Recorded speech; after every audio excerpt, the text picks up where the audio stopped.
CJ Stroud's path to NFL stardom is so unbelievable, and the 2023 AP Rookie of the Year is... you'd think it was the plot of a Hollywood blockbuster. From almost being homeless... At one point, I was going to place my kids in different places because I didn't want them to be homeless. ...to putting together one of the greatest rookie seasons we've ever seen, here are 10 things you didn't know about CJ Stroud.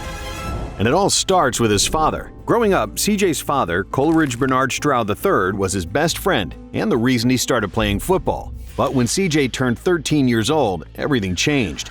In 2015, his father pled guilty to carjacking, kidnapping, robbery, and misdemeanor sexual battery, his fourth arrest, all centered around a drug-related incident that left CJ's father serving a 38-year prison sentence. And no one would have thought he'd take this route. He'd had previous run-ins with the law in the early 90s, but had since changed his life, became a minister, and was the primary moneymaker for the Stroud household. This incident forever changed the lives of his wife Kim and his 4 children. In fact, the Strouds almost became homeless. Still, CJ holds no ill will against his father. Actually, I have that with my dad. I got to talk to my dad a little bit this week, man. And I'm praying to God that something can happen, that he can get out. And the Stroud family found ways to make it work. But that doesn't mean it was easy. The beginning of high school for CJ was a struggle. He didn't become a starter for the football team until his junior year, but the biggest obstacle had to be his living situation. CJ, his 3 siblings, Isaiah, Asmar, and Ciara, and his mother lived in Upland, California, a small city just outside of Los Angeles. Following his father's 2015 arrest, CJ's mother, Kim, was forced to work multiple jobs to make ends meet.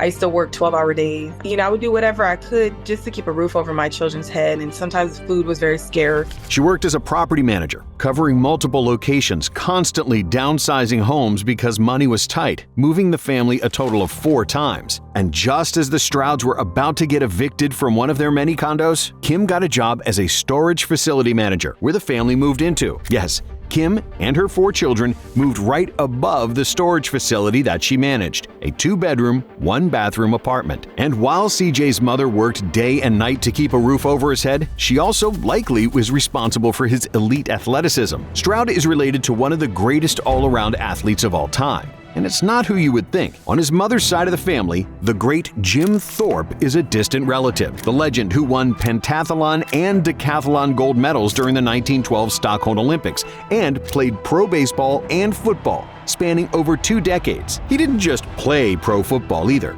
He made the Hall of Fame. But it took more than genetics to get CJ to where he is today. In the age of social media, CJ has also become a product of modern technology. It's not that he was recording TikTok dances, but he used social media to become one of the best quarterbacks in the NFL. Following his father's incarceration, CJ's family didn't have the money to send him to camps, get personal coaching, or even buy new cleats. So CJ used YouTube to become a better player.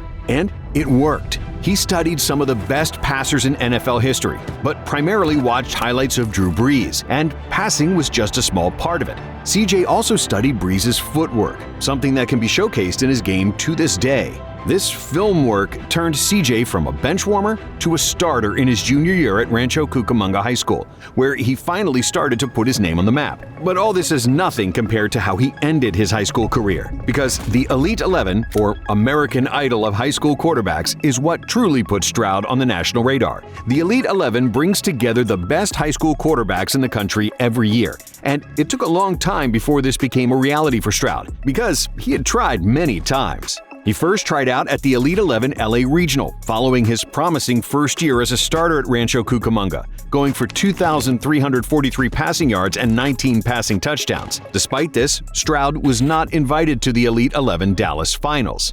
But there was a catch. He was told to come back for the Bay Area Spring Regional for another shot. The problem was, traveling from Southern California to the Bay Area costs a lot of money, and cash was tight for the Strouds. But CJ and his mother knew that this was no opportunity they could afford to pass up. So they did whatever it took, and thankfully acquired the money to get CJ to the tryout. Of course, I have to appreciate my mother. My mother has definitely been the forefront of that, and she's done amazing things. She's sacrificed a lot for me, and I'm blessed to even have a mother like that. And they were extra smart about the trip, combining it with a college visit to UC Berkeley, a school that had shown interest in CJ. And after completing an impressive tryout in the Bay, he was told he would have to wait again. This time until after the last evaluation at the Nashville Regional. His mother, Kimberly, said it best. After every camp, we were a little discouraged, especially when we went north. He thought he was the best, and they still didn't invite him. But soon after that, he got the call. Mom, they invited me. Oh my God. CJ was an Elite 11 finalist. He went off to Dallas and with a chip on his shoulder showed up as an unknown compared to big names like Bryce Young. Now, this is how the Elite 11 works. There are 20 finalists from the regional tryouts. That gets narrowed down to the Elite 11. Those 11 compete and one QB is named MVP. And guess who won MVP? That's right, the underdog, CJ Stroud. After that, everything changed. He became the third-ranked quarterback in the class of 2020, and schools like Oregon, Georgia, and Ohio State were now blowing up his phone. But while CJ might have proved the doubters wrong here, people still doubted his ability at every level. And going into the NFL, it was no different. I'm not a test taker, so I play football. CJ had to say this to NFL scouts after a horrendously low score in one NFL combine test. I can process very well. I know I'm very smart. So you can't play at Ohio State and not be smart. And for the S2 test, man, it is what it is. Despite being a two-time Heisman finalist and one of the best NFL quarterback prospects Ohio State has ever produced, there were still doubts about his ability because of the NFL Combine's S2 cognition test, an evaluation used to rate the mental abilities of players. Just for reference, other top prospects Bryce Young and Anthony Richardson scored 98% and 78%, respectively. Stroud scored just 18%. This score was considered incredibly terrible. But even the S2 cognition test co-founder Brandon Allies said to take the scores with a grain of salt. Some teams were scared off because of this, but others didn't seem to mind. I will say that take some of those with a grain of salt. Again, I just don't see GMs and front offices saying, we don't really like this guy, but his S2 is good, so let's take him. And we know now that one of the teams that remained confident in CJ was the Houston Texans, who selected him second overall in the 2023 NFL Draft. The Texans were so confident in their new signal caller that they let him influence one of their draft picks in that very same draft. During the scouting combine, Stroud did tons of reps and got very close with Nathaniel Tank Dell, a receiver out of the University of Houston, who ended his college career with a 1,400-yard season. So, after Stroud was drafted, Dell texted him saying, "Congrats," followed by, "Tell him to come get me." I think it was like after he got drafted, I saw him congrats. And then I was like, "Tell him come get me." I told him to tell him come get me and stuff like that. Stroud simply responded, "I got you. Trust me." And he did, because in the third round, with the 69th pick, Houston picked Tank. The Houston Texans select Nathaniel Dell, wide receiver out of Houston. That worked out pretty well, as he broke the Texans' rookie receiving yard record for one game with 149 yards against the Cardinals. He was also on pace to shatter the Texans' full-season rookie receiving record before getting hurt in Week 13. But it's not only Tank breaking records, because Stroud had arguably one of the best rookie seasons ever.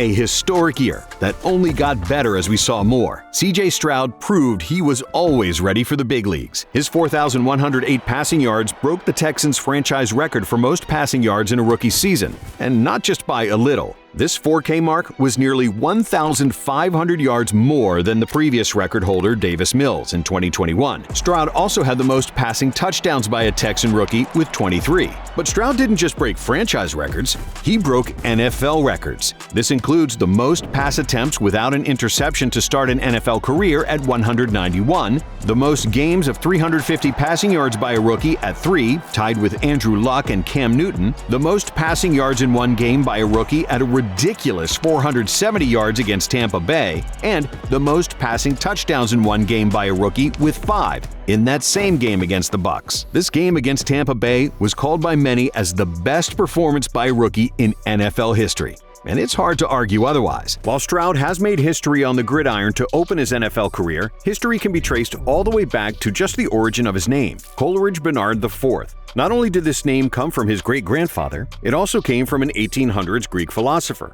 It's also been said this name came from the English philosopher Samuel Taylor Coleridge. And there's only one person who knows what the J stands for in CJ's name, and that's CJ himself. But growing up, he was better known as Cool Breeze, because according to his mom, CJ is a calm, cool breeze. He's real cool-headed. And you can definitely see that in his game. As a rookie, he looked like a 10-year vet. always poised and never rattled. But that calm nature isn't the only thing that has traveled with CJ throughout his football career. So has his number. At every single level of football, CJ has worn the same number, 7. And that's not by accident. CJ grew up idolizing Michael Vick, and that's the reason he originally wore it. Yeah, I mean, growing up for me, one of the reasons I wore number 7 was because Michael Vick. But while in college, a greater incident solidified the significance of number 7. After switching from 14 back to 7, Stroud wanted to carry on the legacy of another Ohio State great, Dwayne Haskins. Haskins passed away in 2022 at the age of just 24.